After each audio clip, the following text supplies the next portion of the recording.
Beyond the Bell, Bloomberg's comprehensive cross-platform coverage of the U.S. market close starts right now. And right now, we are 2 minutes away from the end of the trading day. Romaine Bostick, Caroline Hyde, and Caroline Hyde counting you down to the closing bell. Here to help take us beyond the bell, our global simulcast team, a team of one today. Tim Stenovec bringing together our Bloomberg Television, radio, and YouTube audiences worldwide to parse the crucial moments of the day. Tim, you're still not wearing a tie, but the market's doing okay. I'm not wearing a tie. The market's doing okay. And Romaine, I'm glad to see you back. I hope you enjoyed a restful few days off. Today, all about that reopening trade, guys.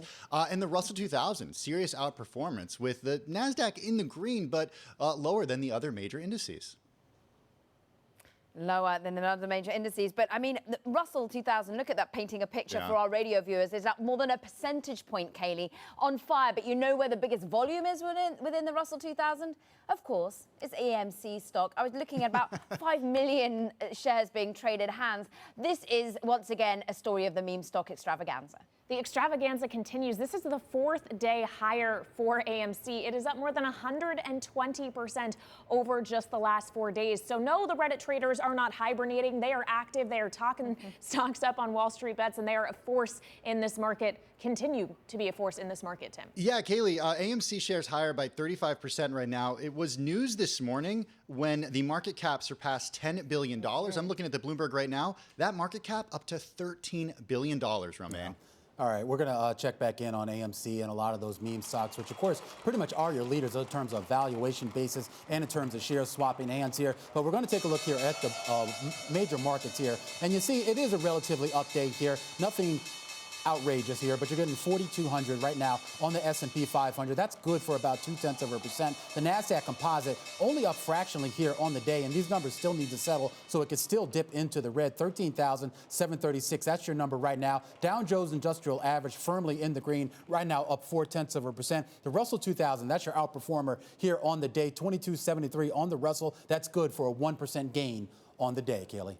And Romaine, it's all part of that cyclical trade that's doing really well today, and that is evident when you peel back the surface of the S&P 500 and take a look at what's going on underneath. It is those cyclical and value plays that are doing the best. The likes of capital goods, you have the financials higher as well. What is lagging on the day are some of your more safeties, the staples, big tech under some pressure as well. And I would just note one of the cyclical plays you would usually think of, energy, is also fractionally lower, but that largely has to do with the drag that Exxon and Chevron are creating on that index, Romaine. All right, well, you've been talking about 700 million shares swapping hands today here on AMC. That's pretty much your leader here, both in terms of value and in terms of the number of shares swapping hands here on the day. A huge outperformance here that we've seen on the day. But we got to talk about Ford here, a stock that really is sort of kind of, I guess, for some people flying under the radar here. Up for a second straight day here. It was up 9% yesterday, 7% today here. Now close to that $15 level. You take a look at Gap. We're going to get those earnings after the bell. Keep an eye on that. And then Figs. They came to market today. Of course, this sells those scrubs, those hospital scrubs,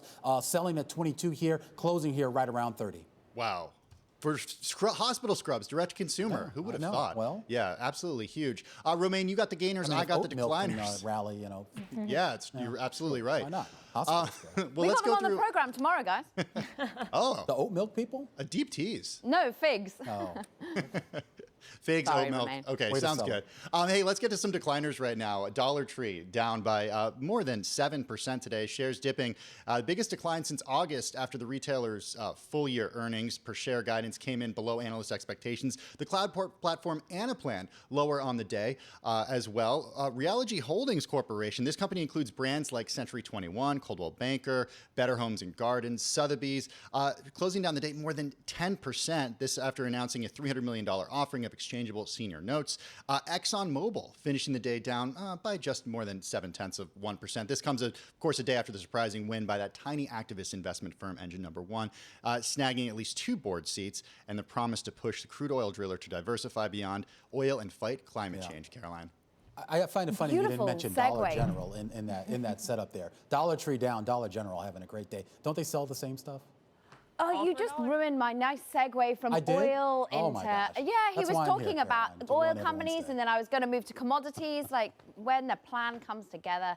Meanwhile, let's get back to where the commodity space is, and indeed the dollar. You could have gone Dollar General into the US dollar, but I'm looking cross-asset for us teams right now, radio and our TV, YouTube viewers, checking out where oil was, up 0.8% on the day. We're flip-flopping around on the news of Iran, whether we'll see an issue in terms of supply coming from Iran, but indeed the demand and the fact that we see some of those inventories once again piling up. WTI crude up 0.9%, Brent crude up 0.7%, steel, zinc getting a push higher on the back of once again perhaps the demand story. China not pushing back on commodities quite enough for some of these overall commodities pictures. Meanwhile, though, what is on the move is foreign currencies. The yen down against the US dollar. That's a story of yields pushing higher. The dollar, of course, on the downside, on the upside. Meanwhile, British pound up 0.6%. Bring it back to the UK team. Why?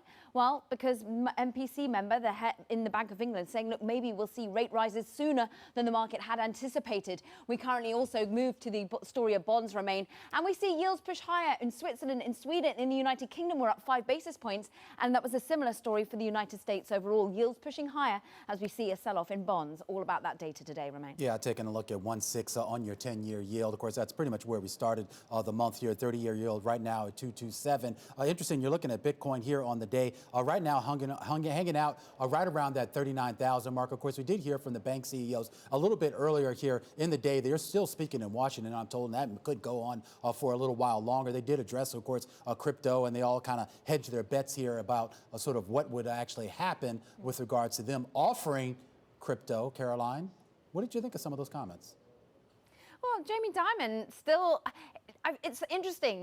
Jamie Dimon flip-flops around and where crypto is really going. They offer it as, of course, looking at how to offer it to their clients at a bank, JP Morgan. But he says personally, he's not recommending it in any way. But really, the crypto was front and center, but so too was the story of diversity. The story of ESG, Tim, you were just mentioning how that was such a focus for us yesterday with the Exxon news coming out, the Chevron shareholder news coming out. Today, it was the bank CEOs that were really facing tough questions about their focus on oil companies and indeed ESG within their own business. Yeah, look, I think we're going to look back on what happened yesterday as a real turning point when it comes to ESG because of the success of such a small activist investor. I mean, we're talking about 0.02% of actual ownership of the company, and they were able to get at least 2 board seats. It came the same day you mentioned the Chevron news, and then also from Royal Dutch Shell as well. I really do think we're going to look back on yesterday as perhaps a turning point, at least when it comes to the energy industry. Yeah, and while we're on the subject of company news, we do have some earnings crossing the wire now from Salesforce, and shares are moving higher in after hours, trading on the back up about 2%, raising their second quarter revenue outlook $6.22 billion to $6.23 billion. Yeah. That was higher than the estimate. Also raising their full year revenue guidance for fiscal year 2022, and they did beat on the bottom line for the first quarter as well. And revenue in the first quarter up 22%. So some solid results out of Salesforce,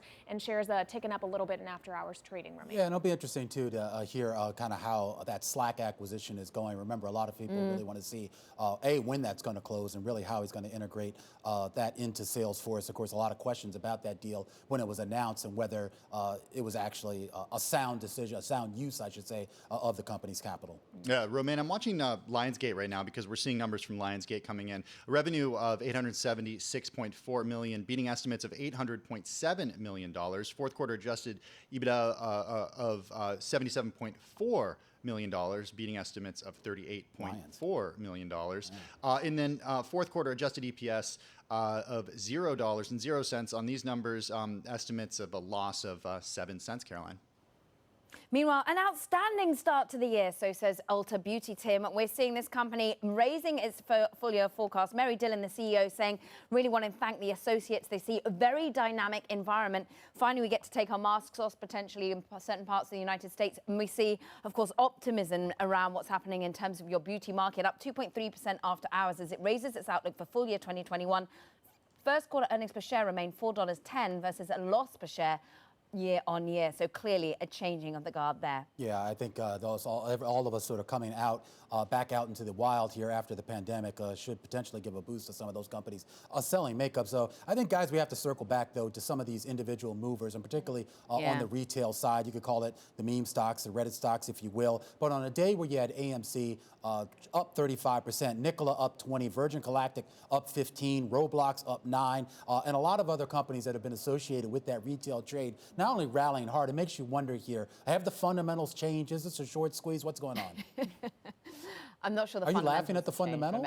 Don't ever laugh at the fundamentals. I am laughing. I'm no CFA, but I'm not feeling that the fundamentals have changed in terms of your overall viewpoint on these companies. This is a short squeeze. This is still hashtag AMC to 5,000. It's not at 5,000 yet, but Tim, up 1,000% on the year and, well, up for 4 straight days. Wow. Kaylee was telling me up more than double in terms of its share price in that time frame. The meme stocks, or the meme stonks, however you want to call it, it continues. Well, that's going to do it for our cross-platform coverage of Beyond the Bell.